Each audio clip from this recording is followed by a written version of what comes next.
Hello, and welcome to StoryFellas, a podcast where we make stories and we break stories. I'm your host, Tommy Antonucci. And I'm your host, Zach Lovelace. And we're here, guys. We're here to tell you some stories. Zach, how are you doing this fine morning? You got your coffee? Oh, I got my coffee. Of course I got my coffee. Yeah, man, I'm good. Just coming off the holidays and just enjoying the time I had off. I go to work today in about 2 hours. Yep. So I'm starting work early. I'm on that grind. I'm on that New Year's grind. It's on the New Year's grind. We are in the past, and yes, we are in the turn of the new year. I think we said this in a past episode when it was more appropriate, but happy 2025. Happy New Year, everybody. Mm-hmm. Hope for you guys, wherever this is. I think this might be landing in February. Peek behind the curtain of how far in the past we are. But hope the New Year's been good. Hope the first month or so has been a good one. Yeah, hope you didn't do your cheat meals or anything like that. You didn't break. Yeah. Did you fail? Diet. Did you mess up? Did you mess up? Well, you should have, because you suck. We all knew you were going to fail. We were actually talking about this with friends on if we do resolutions or not. And we might have talked about this in the past. We don't really. I don't do resolutions, but I do. I had a friend who, when last year's New Year came, and he said, well, I'll definitely capitalize on free motivation. And like thinking about it like that is like, okay, that's a good point. Like, I don't do like official, like, oh, I'm gonna do this because it's January 1st. Yeah. Oh yeah. But the natural turn of January sometimes gives me a bit more motivation to try a little harder at things. So I kind of just, that's the extent of my resolutions. Really. I don't do resolutions much either. I guess there are like goals I have, but they're always kind of the same, so it's not like I'm, turning over a new leaf or whatever. And I'm not any more serious about them in January as I am any other month yeah. So, but I do think having structure to things is really helpful, obviously. Yeah. Like, that's what, it's just like everything's kind of already locked into a structure for me. So it's like, okay, I'm just plodding along. Yeah. But it is a good time to reevaluate. I do that a lot. Yeah. Check your systems, check your structures, and see if they're still building in the way and working the way you intended them to. Because I agree. It has to kind of work in a system. This podcast works in a system. It would not work otherwise. Yeah, that was one of my biggest things in review, was looking at this. We had done, I think, 52 episodes before this, and it's like that's what made it onto my year in review, and was just like, that's a lot. That is a lot. So if you like this show, please share it. Yes. We are putting a lot of time and effort into this, and it is tons of fun. So I think it's just, in terms of, if you like storytelling and just want to tell your own stories and then just ideate or whatever, please, go on to whatever part of the internet and just post about it or something. Yeah, I dare you. Just, you can post it publicly, but also just send it, find a clip, find our Instagram, find a YouTube video, and just send it to a friend and say, hey, I've been listening to this. I think you might think it's kind of cool or funny. Yeah. Because we're at the time of recording, we're not doing any actual advertising. It's really word of mouth. So the more you tell people, the more they might find, who knows, their favorite podcast. I don't know about that, but maybe. I don't know about that. But one that they can listen to while. Yeah, a podcast you can listen to on your rotation, again, wherever you might be. If you're commuting, if you're a big commuter, I feel like this is probably perfect for you. You get to add a little color to it, a little bit of humor, hopefully. But yeah, you could also share it if you hate it. I'm not okay with that. Like, I'm okay. If you feel like these guys suck. This is the worst. That would be really funny if you send a podcast, you're like, hey, can you listen to this hour-long podcast just to see how awful it is? Yeah. This is one big train wreck. Whoa. Yeah. If you feel like it sucks, like, share a clip, share an episode, and dunk on us. Yeah. That's fine. Dunk. Yeah, because they might secretly like it. That's true. They might be like, I don't know what you're talking about. This is actually a really great podcast. And then you guys are fighting, whoever it is you're sharing. Yeah, and then you're not friends anymore. And we've destroyed your core friendship. Yes. Yeah. Well, transitioning, I don't know what the transition is, but I want to talk about the movie Hundreds of Beavers. Hundreds of Beavers. I've heard of this. If for those in the audience who haven't, give us a little bit of a... My parents put this on briefly during the holidays, and I saw some of it, and all our family was immediately hooked and just captivated by what we were seeing, to the point that for New Year's we ended up watching the whole thing. and I highly recommend it. It's very funny. Hundreds of Beavers is kind of a modern day. I think it was made in 2022 or maybe even 2024. It's kind of up in the air with dates. I think 2022, but it's a black and white Charlie Chaplin-esque silent film, mostly silent film. And the whole gist is it's like this guy who, this Applejack farmer loses everything and is kind of like left in the wilderness in the snowy tundra. And he has to slowly learn how to catch rabbits and beavers and become like a fur trapper to survive and to eventually win the girl, which is funny because it's low CGI, low effects. All the animals are just people in full rabbit suits or beaver costumes. And, but like, I don't know, man, you got to give it 20 minutes and just see where it leads. Cause I was telling Zach, the gags are really funny. The story is like simple, but also captivating for a movie that has no dialogue in it. You just get it. You get what people are after, what they want. And I also said it feels like you're watching a video game play out because it's all about like him leveling up. Like he can't accomplish things. He's really bad at everything really at the beginning. And then as he develops, there's callbacks and it's like, oh, that's that thing he couldn't do earlier. Oh, now he has a way to do it because he found this item or he learned this is how this thing works. And dude, it was a super fun watch. I laughed a lot in the movie and it's just different and kind of wholesome. It is has like some like Looney Tunes-esque adult humor. So maybe like kind of PG-13-ish, but between PG and PG-13.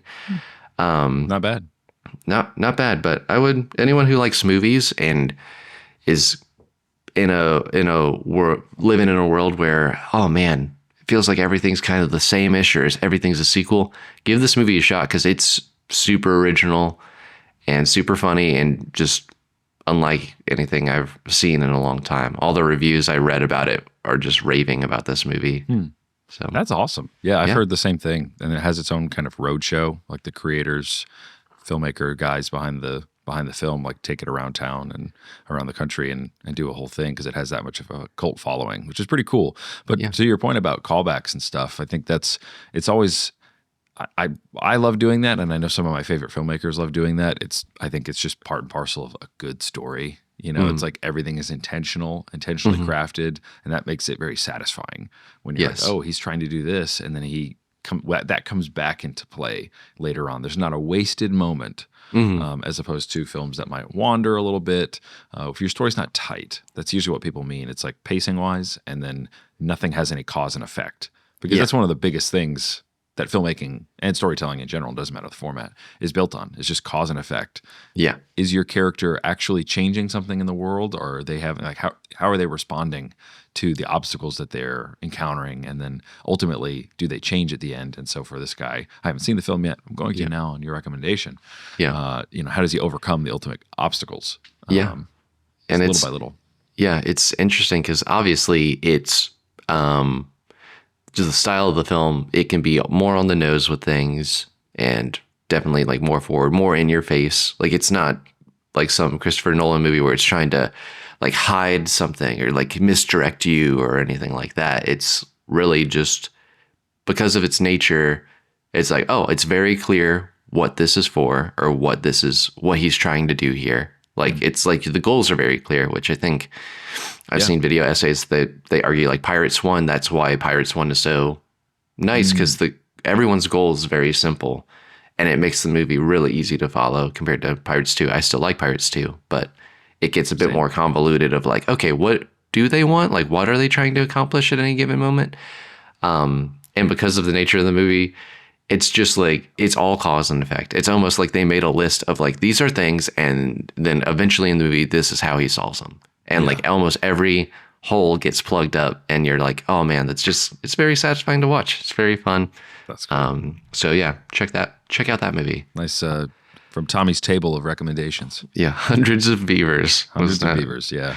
Well, dude, you were telling me off mic that you had a dream. Yes. You want to talk about? I had a dream, which is going to be a story scrap, which is crazy because it's like, New Year's night, maybe it's from going to bed post midnight, and I just like my brain came up with this concept, and it was like I definitely workshopped it a little in my head. I was like, is this like an actual plot of something? So I workshopped it a little bit, and then I came out with the scrap that I think is funny and humorous, and I kind of think we could roll with it and see where we go. Well, let's do it. That's the nature of scrap episodes, is that we take That's a the scrap nature. from whatever, idea that we might have had underformed, and you bring it to the table, and we massage that bad boy until it's a full-fledged idea. Yep. So I didn't have time to write it down, but I'm going to try to recite the log line in my head of how I think it should go. But the log line is when a human android hybrid that was put in cryosleep in a post-apocalyptic time wakes up to find a world at peace, he must find a new purpose in his life. Okay. Basically, the gist is the dream was like this, and then the more I thought about it, it's like very funny if the opening of this movie starts out full Terminator, like wasteland, destroyed, and they're like this is humanity's last ditch effort. We added robot stuff. This guy's like half cyborg, half android, and they're like, we're gonna put you in deep sleep because you're our last resort. Like once you wake up, it's go time. And he's like, I'll see you on the other side. And he freezes. And then he like wakes up X amount of time later. And they're like, whoa, we didn't know we didn't know you were down here. It's just like other scientists. And like the wastelands are gone. It's all green meadows and blue skies and everything. And he's like, what happened? They're like, oh, the war's done. The war's like super. Yeah, like 5 minutes after you went in. Yeah, it's like been like 1,000 years, but I just like this idea of this guy, this thing. He's like, I had extensive surgery. Like I haven't even fired this gun arm yet. And they're like, I do like that. He's got to be a killing machine. Yeah, sure. he's like a killing machine cyborg robot. Like he is made for destruction. Yeah. In a world that is like, no, like world peace was achieved after the war. Like it's great.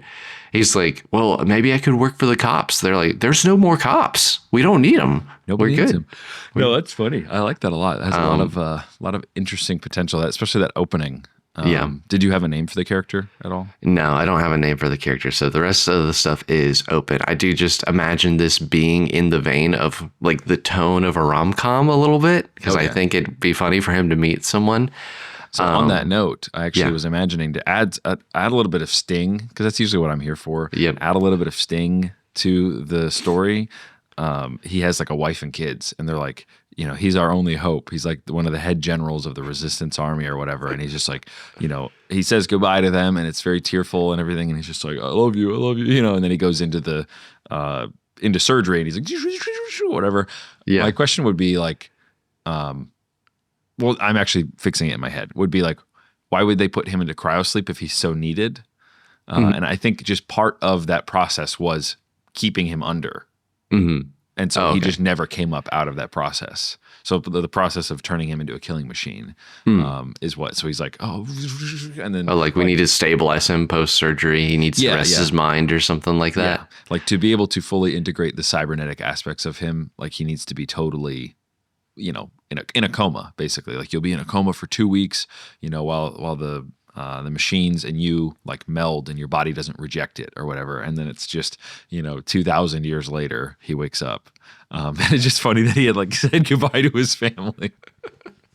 His wife is just like, I know, well, because they thought he was going to wake up in 2 weeks. So she's like, I'll wait for you, or whatever.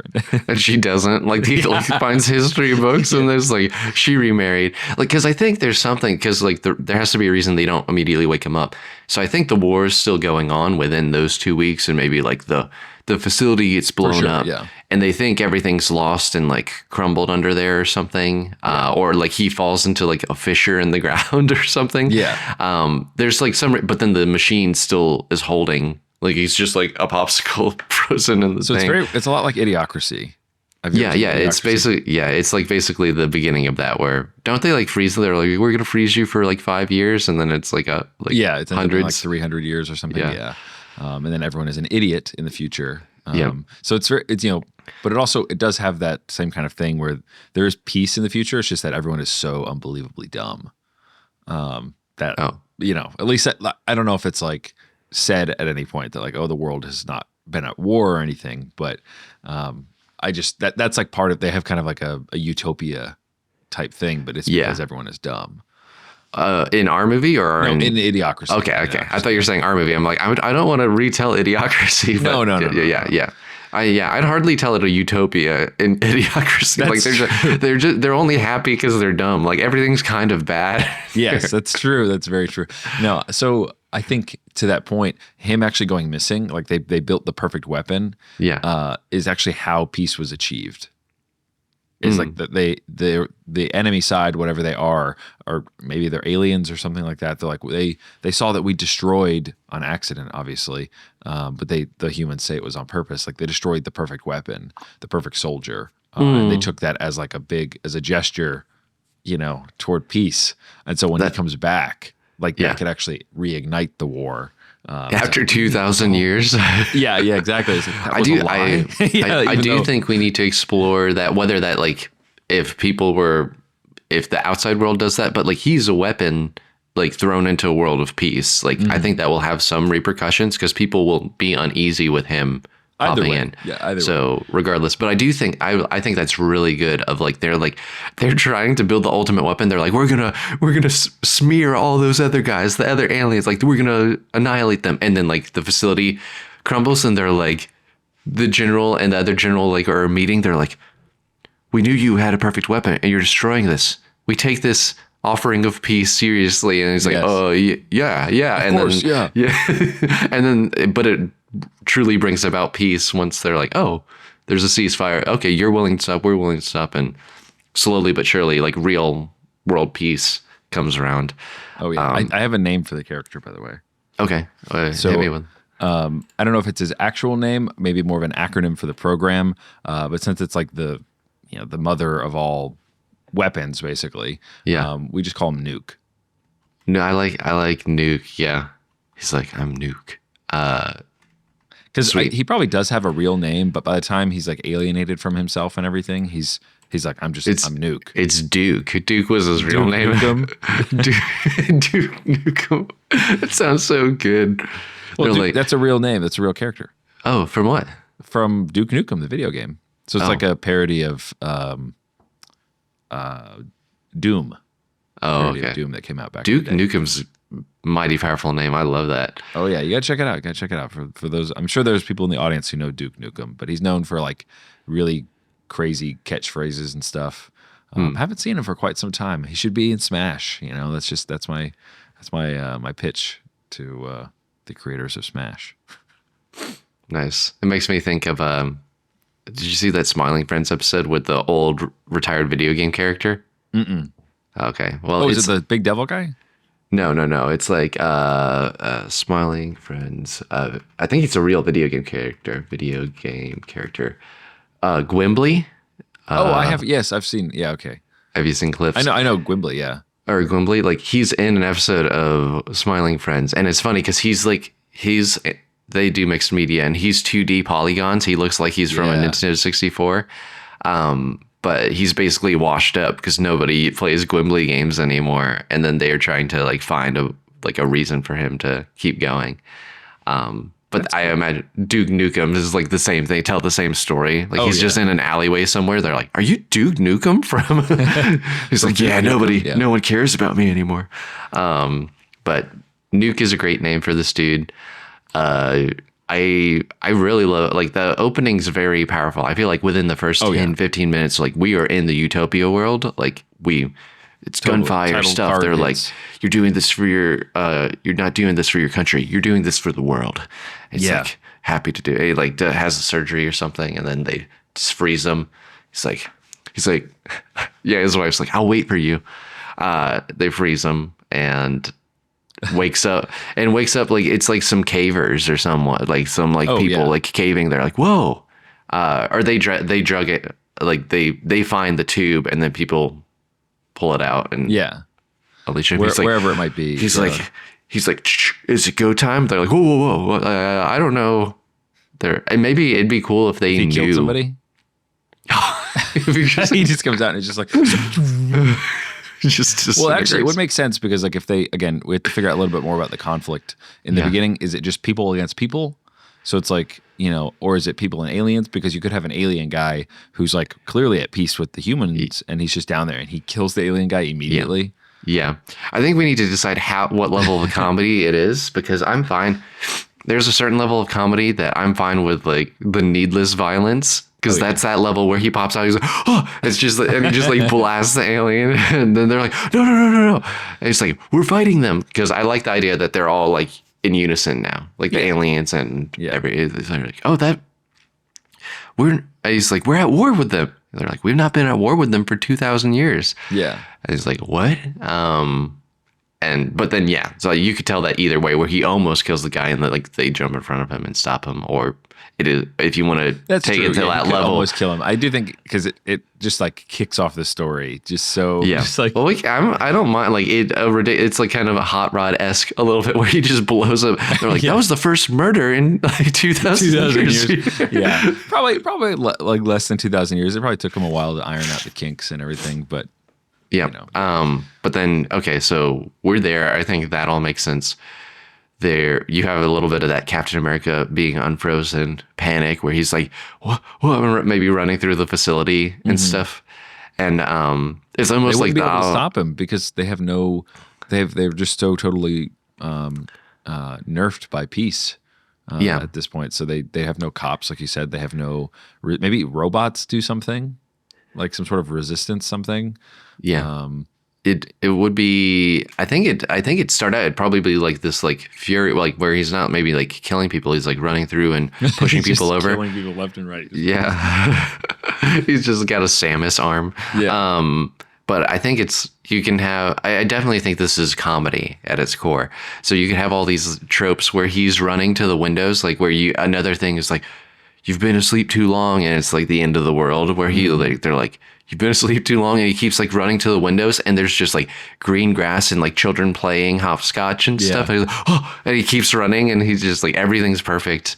And then he's like on edge, and then he just like puts his gun arm down. He's like, oh, and then we probably cut to some scene with him in a room, with these scientists or some sort of. There's probably still government officials.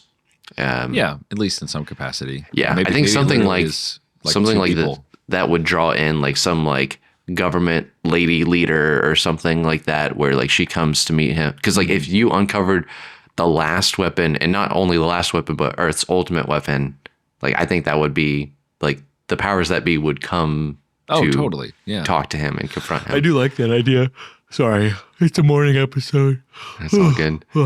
It would be funny if one of the generals are just like, and this, I feel like what makes most sense is to kill him, but we haven't killed anybody in like so long. We don't even know how anymore.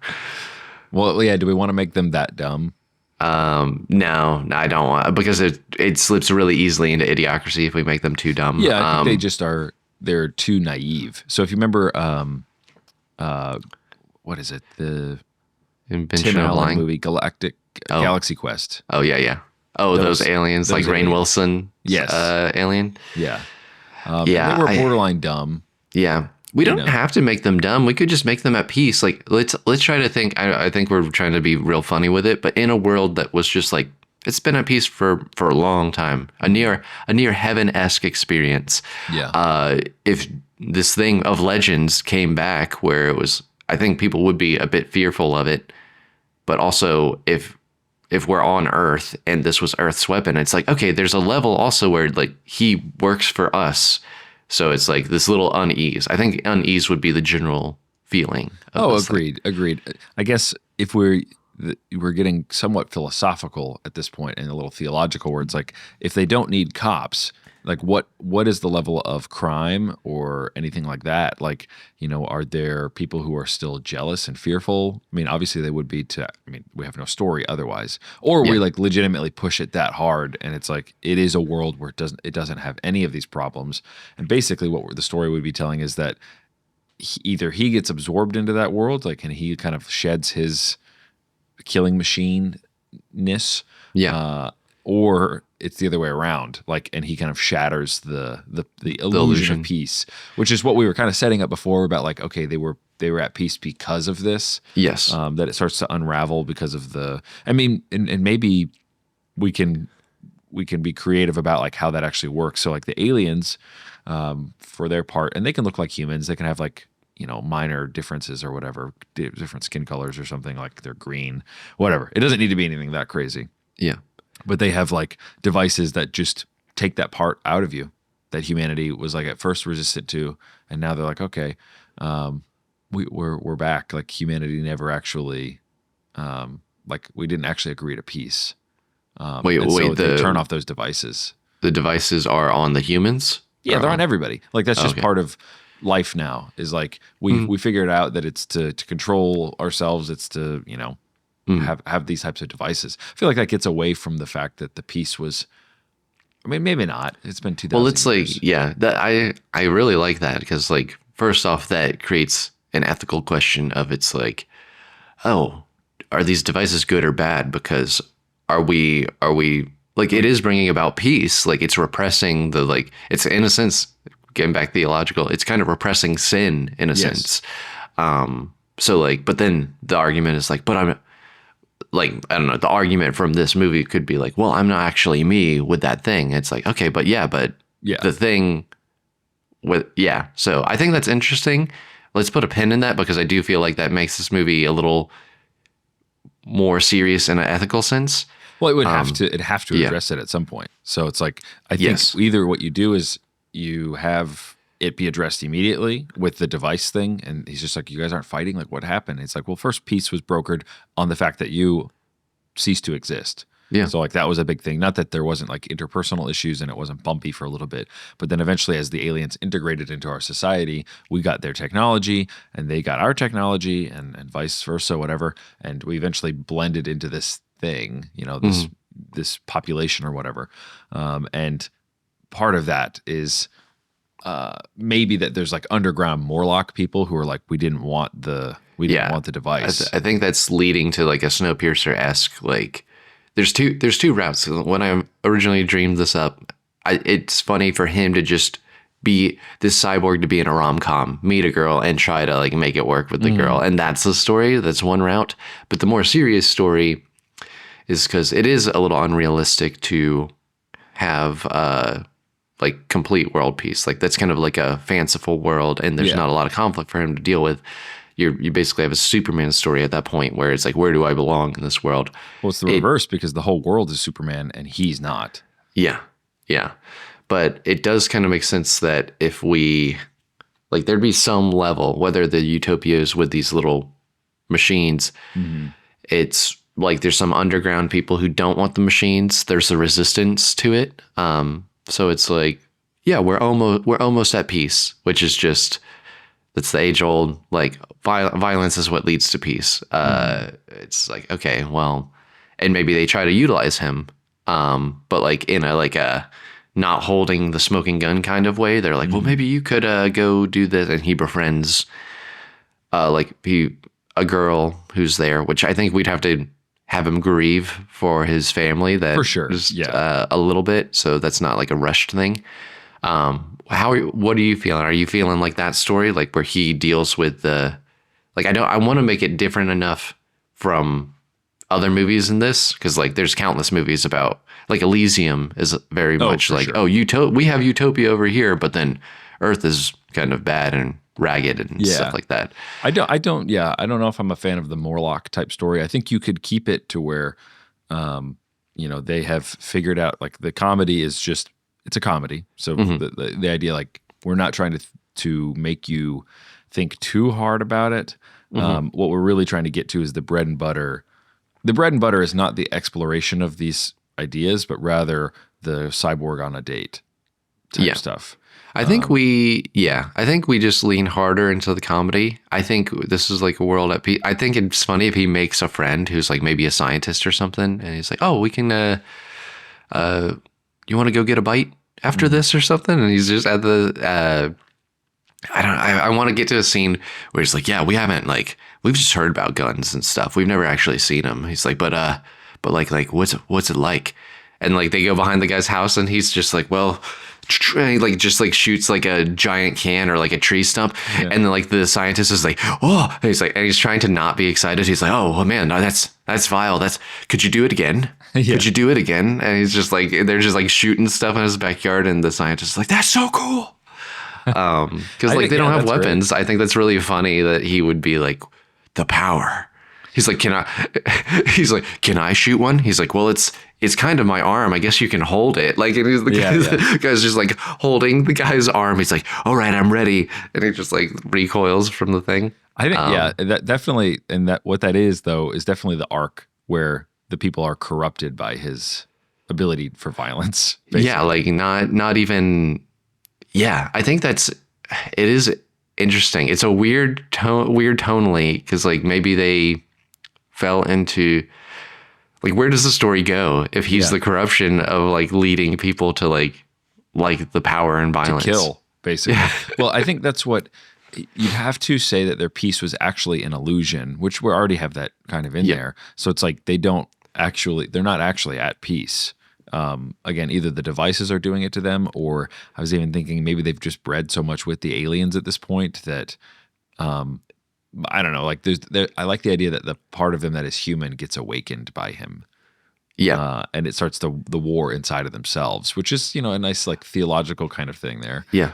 Where it's like, oh, we just, we were kind of tranquilized, and maybe that's what the alien population realized, is like, we have to actually put these devices on you and make you not human anymore. Yeah. So there's a little bit of a sub theme there, because he's a cyborg, right? He's got like machine parts that are helping him become more of a killing machine, whereas they have, inhuman parts that are helping them become less human as well, like less violent and all this kind of stuff. So yeah, I think it's not like a mutually agreed thing. Like we can have the things on people's heads, but like on the surface level, it's like, oh yeah, we put this in and we all see a bit clearer now or something. Mm-hmm. Like I want to add a little subterfuge, because like if I saw that in a movie, I'm like, are you being brainwashed? Like immediately, like would be my question. And I think that's where we're leading to. Mm. We could do it. Maybe it's not a physical device. Maybe the aliens have like a power that if there's enough of them present, like it kind of subdues the humans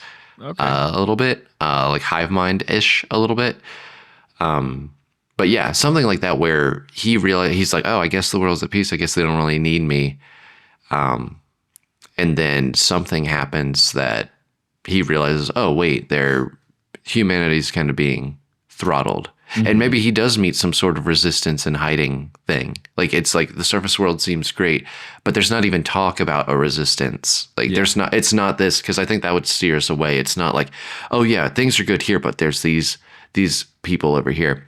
They don't even talk about those people. Like he just runs around, like he maybe finds an underground bunker, or he says like a scanner, and he's like, wait, there's something, like when he's just walking around. I think the resistance would find him, because they would even say like, we've been looking for you. Okay, yeah, I think that's cool. And then he falls for the girl who's part of the resistance. Yeah, exactly. And they're like, it's not as nice. I like that a lot, actually, because it's like Elysium, but Elysium, from the start of the movie, it's like, oh, it's bad here, it's good there. Yeah. I like the idea. It's like, oh, the world, I guess, is good.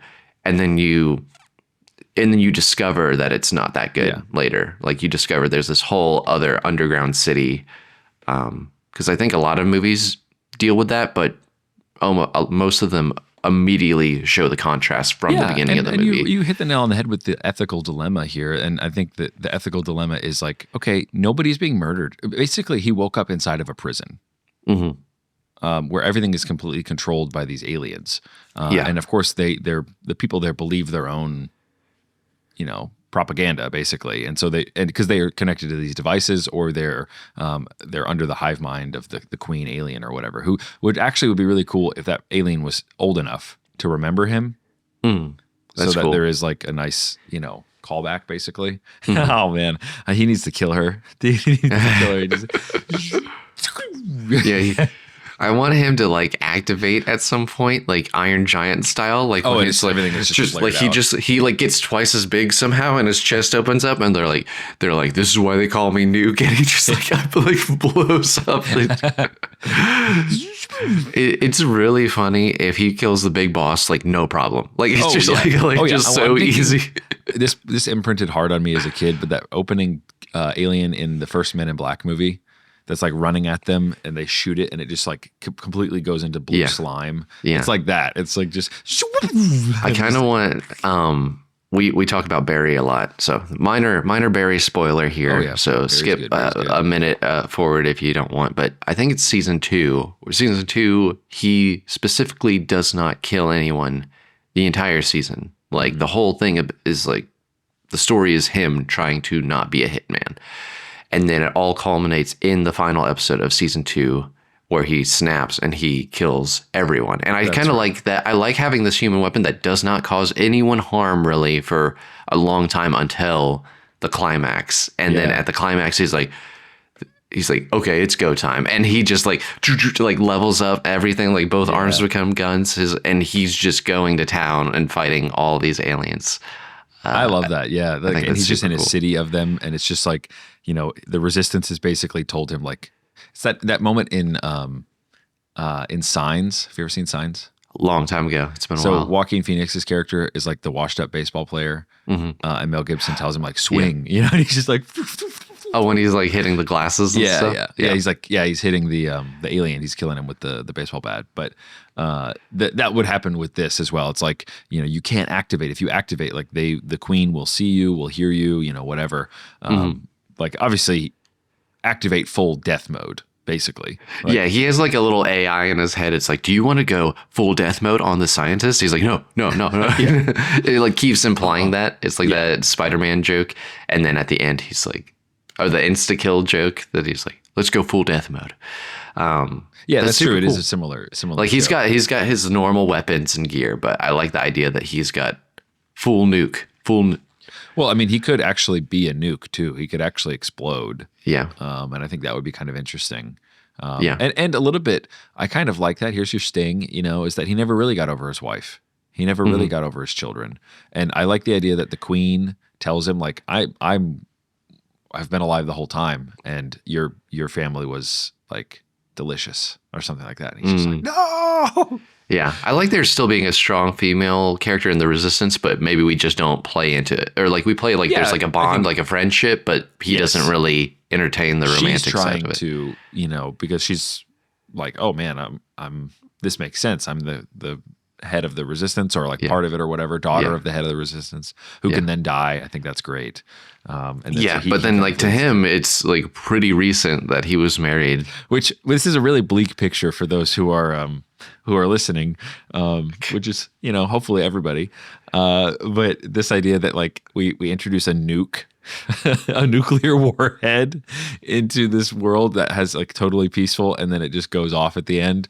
That's the end of the movie. That's what humanity has to offer is a human nuke. A human nuke. We get around it because there's inhuman aliens. Well, yeah. We find out that there's other movies that do this too, which makes me a little weird. I feel like this is just a trope of sci-fi movies, is that I think we're going to have more jokes throughout ours. Sure. But similar things happen in, I won't name too many movies because it will spoil some of them, where you think everything's fine and then it's not fine. I think if you keep this in the tone of an Edgar Wright film, then I think it's going to make it different enough. Like have like heart and stakes to it, but the tone is kind of a bit more comedic. There's a lot of funny bits along For sure. the way. And I think that's where people's motivations and stuff don't need to be that hidden or anything. It's like pretty obvious in the beginning when they wake up that this is an artificial piece, which actually gets to this moment where let's call him I'm trying to think. So the leader of the Resistance, for whatever reason, we're coming off the holidays, so that's probably why this is so hot. His name is Claus.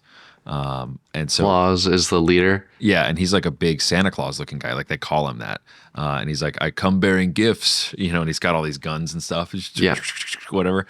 But I imagine it's a conversation between him and then the daughter of Claus is the love interest. Yeah. For What about I don't know if the names would match. Shara. Shara is a unique fine. name. Yeah. S-H. Shara. Like Sarah with H. Yeah. is the daughter. It works for me. Can I pitch a little scene that I think would be really funny? Yeah. It's like if Shara had a brother as well, like a young, like perfect, strap, yeah. like I know Zach, and he loves making a robot fight a man, and like he's like, you think you're so tough, Ultimate Weapon? Let me, and he's like literally trying to like wrestle him, and he's just too heavy to even move, and then he just like punts him across the room. Yeah, no, he would easily He's like, destroy I really don't want to fight you. And then he hears the it's like activating automatic defense measures. He's like, wait, what? And he just like starts karate chopping and like just pulverizes the brother. This isn't me. This isn't me. You know, bends it straight backwards and just like, quit hitting yourself. But it's like his arm is broken. Yeah. See, that's like a fun comedic moment that differentiates this. Yeah, of course. Yeah, exactly. Like we're clearly comedy. And I like that. I like that he's the best the humans could offer, you know, without being augmented. But Yeah. the line I had from Claus where he like has finally gotten Nuke to be, you know, they've stolen him away from this utopian continent or whatever. And he tells him like, so the peace wasn't real? Like the you know, this is Nuke saying it. He's like, the peace wasn't real over there? And he's mourning that. He's like, the fact that like, I thought for a minute it was actually really exciting that humanity would achieve peace. And Claus is like, we did. And then it like opens up and you see like a whole warehouse of scrappy, you know, humans basically. And it's like, we're united in our hatred for the aliens. And it's just like, it doesn't matter where you're from. And it actually could be really funny where like you cut to like close-ups of people, like we have the Amish, we have the blah, blah, blah. And we just like go down the line and it's just like all of these descendants of today's different. Just like some really cool, like arcane level freeze frames of all the people doing Well, I imagine it's almost like a video game where you like cut to it and it's like the characters are kind of idling a little bit, you know? I don't know how you feel about this. I kind of feel like it'd be cool if there were some of the aliens in the resistance too. Like it even united them in the sense that they're like, we don't like we wanted to truly make peace, not just come and control people. Because it I think that almost even more emphasizes like we are kind of like we are gaining unity. Yeah. We this is what it really looks like down here. I love that. I love that as a visual contrast where you have like real peace looks like this. Real peace is messy. Yeah. Real peace is scrappy. Actually, that's a really tuck that away. But yeah, then in contrast with the peace that the queen, I guess, was displaying, and that's very much just clean. It's actually got this weird feminine masculine divide where you have Claus on one side, and then you have the queen on the other side, and it's just like it's like mom versus dad a little bit, you know. He's like we were a thing. Me and the queen were a thing for a little bit. Yeah, that actually would be funny. It's like these are my kids. They got the spirit of their dad in them. Yeah. They got a little bit more than the spirit of their dad, but no, that's good. I like that. I really like this movie. I feel like we've got a lot of the outline of he wakes up. It's very funny that because you truly believe, oh, he's not needed. And it has what I also love in a movie, which is a genre shift where you think, it's just about him trying to fit in.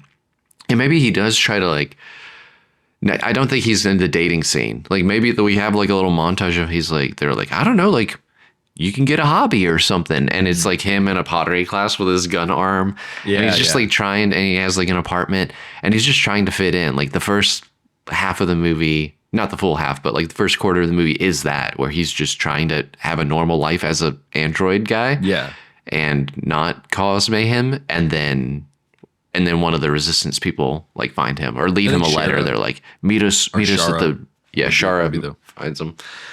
And she would be pretending she's undercover, and she would do something that wasn't peaceful. Like maybe she's a barista, you know, she's taking orders, and he's like standing there, and he's just like, you know, gives her her order or whatever, and he's watching her, and there's one.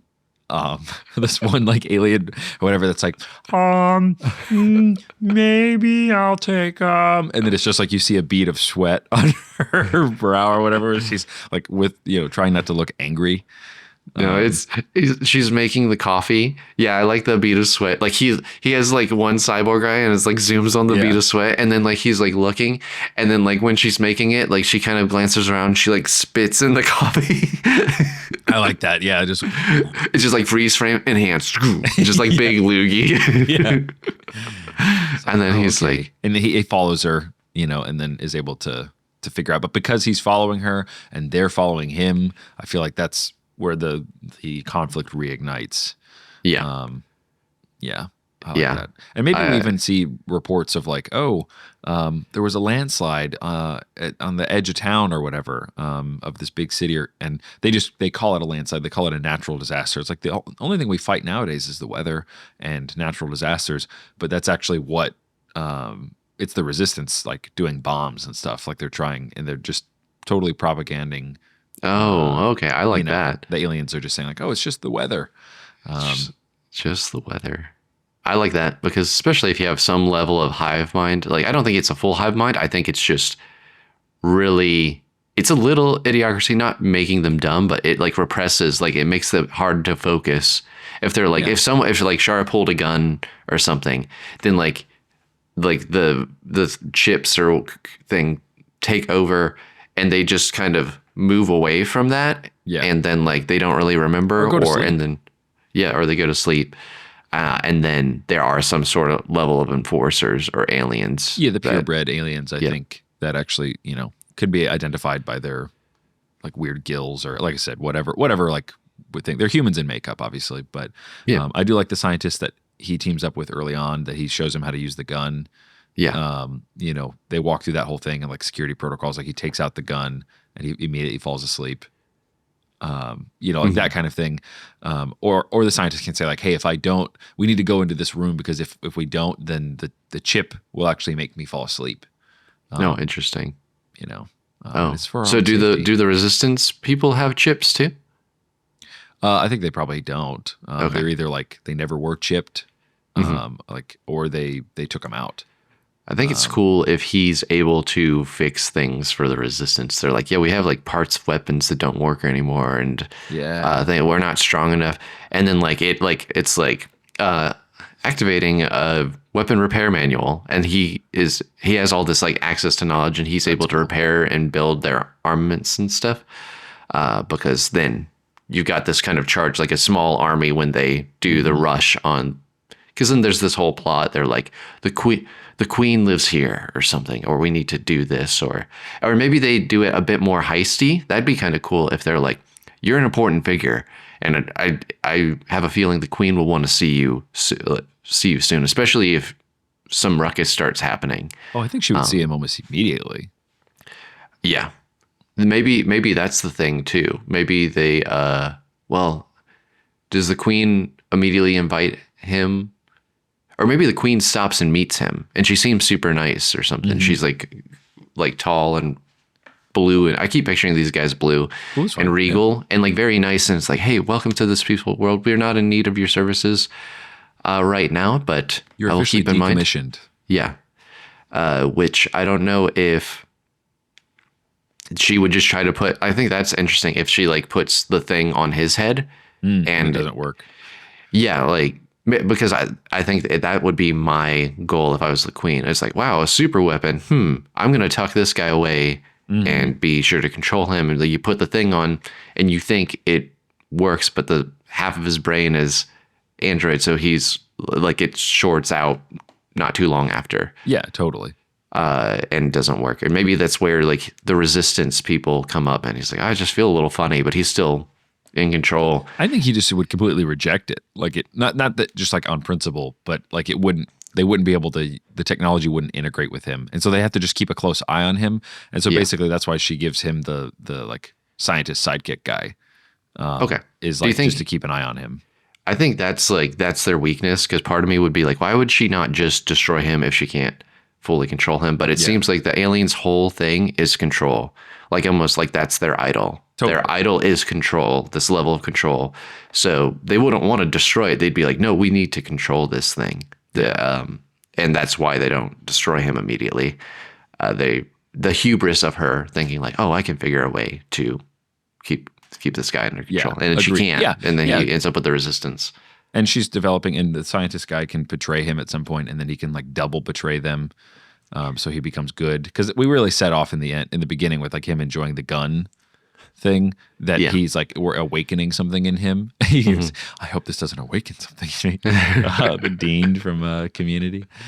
But yeah, I think that's cool. And so yeah, the first two acts. First act is obviously the beginning, war, and then the inciting incident with him waking up and being integrated into society, getting his handler, whatever his name is, handler, and then he meets Shara at the coffee shop, and it kind of just like he puts all the pieces together. Midpoint shift is him realizing that the piece wasn't real. The real piece is on the other side of the resistance. All of these natural disasters aren't natural disasters, but they're actually, the humans and aliens that have resisted, basically. And then the scientist guy is a spy, is able to find out about that. The resistance gets almost entirely wiped out by something. You got to wonder, like, how do the aliens actually fight if none of the people know how to fight or anything? Do they turn off people and just use them as zombies, basically? Just controlling them and using them. Like they are violent, they just don't know that they are. Basically, like they turn into like a kill mode type thing because they have these devices, but they don't remember that they're violent. And so I like that actually, because that allows the illusion that the piece is still there, where it's like in reality it's it's weaponized. Like the people can just be turned into cannon fodder. I think that's funny if they just, and this is just the humans, right? They just like control, like tapping C-3PO into the humans. And like there's the big fight in the coffee shop or something. And like it's really funny because they turn it off and there's like just someone gets like blasted like onto the wall and then they run and then they like the humans like turn back on and then like some authority guy is like, nothing to see here, folks, just a quick storm passing through, and it's like in the coffee shop and there's like someone like blasted on the wall and they're like, oh, like, and people are like, that's a weird storm, I've never seen this. Like people are like overly naive, like they are repressed, like their observant skills are very repressed. Yes, they can't piece anything together, basically. One other facet I want to throw in, I think would be cool, we don't have to develop this super far, but his AI in his head, I think it'd be funny if it was Tar's level intellect. Like it's not just Siri level, but like it's a voice, almost like conscience level, that when he's like, I don't know what to do, and he goes off by himself, he can talk to this thing. Yeah, I like that. And it is a little aggressive. He's like, I'm sorry, I'm a little over aggressive, man. I was designed for war, so I'm a little trigger happy sometimes. But maybe that's what his name is Trigger. Trigger. Oh, that's so good. I'm gonna trigger the AI. Or Nuke. I guess Nuke would still work, right? Like, he would basically be like, I am you. We are Nuke. And he's like, no, I'm Dave. Like, or whatever. Meet Dave.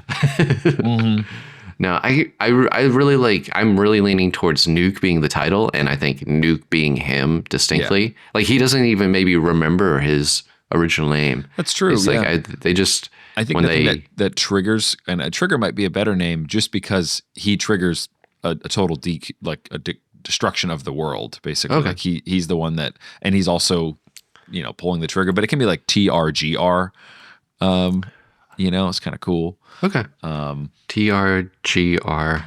And then you think Nuke is the AI, or do you think they're both, or no, Nuke is, TRGR is the AI. Is the AI, yeah. I like that a lot. Yeah. I'm TRGR. Trigger? Yeah. He's like, I'm What I do think at the end, what ends up happening is that he's recaptured by the Queen. Like the resistance didn't work. She's trying to now just convince him to be part of the world, saying like peace is possible. You just have to let us control everything about you. You know, and he's just like, no, that's not peace at all. Like if I have to give up my identity, then if I have to give up who I am, and then it's not peace at all. It's like, it's this fake, it's fake basically. And it's death. You're asking me to die. And I want her to, show him some stuff from the past that he then sees his family. I think reminding him that his family was then killed by the aliens, I think is really important. And then that's why he goes the extra mile and he's like, Trigger, we need to, we're out of here, basically. Yeah, I like that. Final protocol. Yeah, he's Trigger's always offering these options. And then at the end he's like, Trigger, let's do this. And like super kill mode or something like that. That's when he just gets beefed out. And then he's fighting everyone. And like, that's like, initiate protocol rage quit. Is that the nuke? Is that when he? Yeah, that's the nuke. Yeah, he's rage quitting. Yeah. That's super. Like a self-destruct move is really cool. Like it's. I love it. It's even cooler than, because it happens in movies where they just have a bomb. They have a big bomb, and we've told, I think, Ambi Sinister ends with a bomb. Yeah. There's the other one. Sedation. Did Sedation end with a bomb? Sedation ends with like repressing the alien. These are past episodes, y'all. So go check these out. There was the one with the Office spider monsters. The new hire. The new hire ends with a bomb as well. There's nothing wrong with a good big bomb, but it's cool like when the bomb is part of you, Oh, it's even because he's just like going Super Saiyan, and all the wires are glowing. And all the panels are like flaying out. It's just like, They're like, hold on, we can talk this out. Like the alien's like, oh, and he's like, oh. It could have kind of a Rogue One-esque ending too, where for sure, the Resistance are fighting. Maybe Shara is killed in the crossfire. So like all of our main Resistance people, not the whole Resistance. Yeah. But I like the idea that she gets killed. First, Claus gets killed in the betrayal. Yep. So that's part of it. It's like, oh, we killed the leader, and then the queen that takes over and everything, and recaptures Nuke. But then Shara is killed in the fight to free Nuke, and the end resistance is actually the human guy who fought the brother, who had his arm broken. Yeah. I like that. He's like, again, he was the best at humanity in some like kind of thematic way, the best that humanity could offer. So he's like trying to fight the machine version of what humanity can offer, and he lost. But now it's like broken humanity's way forward, because he's obviously, because he got his arm broken, he was out of the battle / whatever. There's all these like things. Oh, okay. So he's like the new leader to like lead people. Yeah. He was kind of. It's a good thematic symbol that it's this broken human. I just think that's somebody who could be humbled, basically. Like it takes a level of humility. And that's what happens to him. Like he's a really prideful character. And then he gets humbled by Nuke. And now he can help lead because he's been humbled. Do we want to name him like Chase or something like that? Sure. Chase, the brother. The broken brother is what I'll put. Broken brother. I like that. That's kind of got some, what's it called? iRobot. It's like the robot's there to lead after the fallout of things. That's what the brother is there to do. He's a nice, epilogue type character, basically. And of course, Nuke gets what he wants, which is to avenge his family, which is ultimately what he was trying to serve in the beginning anyway, was like, I'll come back and I will save, like, I'm going to save everybody. And so, again, I'm sure people could pick this idea apart, the idea that it's like super pro nuclear weapon or whatever, but I think it's different because they're aliens. Again, we're not using it on humans. Or at least humans that aren't like completely controlled. I think we just make the intentions of the aliens more vile and more nefarious, we make them, they seem very human on the outside, but you realize that, and that might be a line where he's like, oh, you're nowhere near human. Where you realize what they are, what they want. And then, we're not saying this is a pro-nuclear weapon movie. It's just that's what's needed to free humanity from the injustices of this kind of slavery, so to speak. They flattened humanity out, like to just be this completely controlled animal, basically. And that's what I think the last line from the Queen to Nuke would be something, maybe not the last line, but just part of the thing that really sets everything in motion, of like him really enjoying the satisfaction of the revenge anyway, is that she says something to the effect of like, I was there, like I'm eternal, I'm immortal, and I remember integrating your family, and they wouldn't integrate, and so we got rid of them. Mm. And I think that's just like, oh man, I'll go full nuke on him. Go full nuke. Yeah. I like the story a lot, man. I think it's funny and interesting, and I think I don't know, it all came from a dream. It all started from a dream, but I like where we landed with it. I think it's really cool, and I would watch this movie. I would too. It's got the classic like Tommy Zach, tropes or whatever. We have aliens, we've got bombs, we've got Sting, the Sting of Death. We've got a man fighting a robot. yeah, that's true.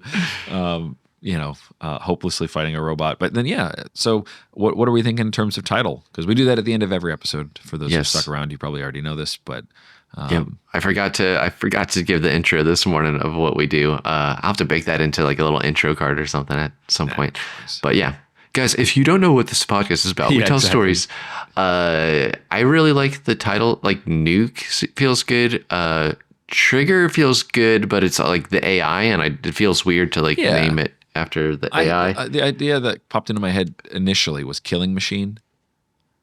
That's not bad either, because that's literally what he is. Yeah. And so that kind of, if you're thinking about the marketing of it, it being more about like, oh, this killing machine living in a perfect society, that's the hook.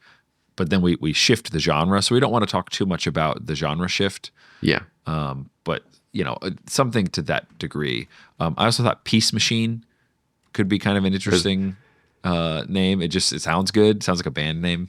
Peace Machine does sound like a band name. It is funny because it's ironic, because he also is kind of made for peace in a way. Yeah. Peace through violence, peace through strength would be the kind of classically understood. Like, you can't defend yourself, then you can't be at peace. I don't know. I feel like between the two, I'm being drawn towards Killing Machine, but I could be swayed to Peace Machine if you like that a bit better. I like it just because it has a little bit more to it. Killing Machine is just feels like an action movie. Fine, yeah, perfectly fine. Again, if we're thinking about marketing it in like a reality, I think that would work, as well as like Peace Machine, because he's learning how to be a peace machine. They could even say that. It's like, you need to learn how to be a peace machine. That's actually really funny if it's just a montage of him trying to be different, helpful, and he keeps accidentally blowing stuff up. Yeah. That's really I funny. like that a lot. And that could be the scientist guy who says that line. And I don't know, in terms of our Along the Lines, where we pull a line of dialogue, we have several now. I do like that, because the line that has the title in it is usually pretty solid. The piece. Yeah. You need to learn how to be a peace machine.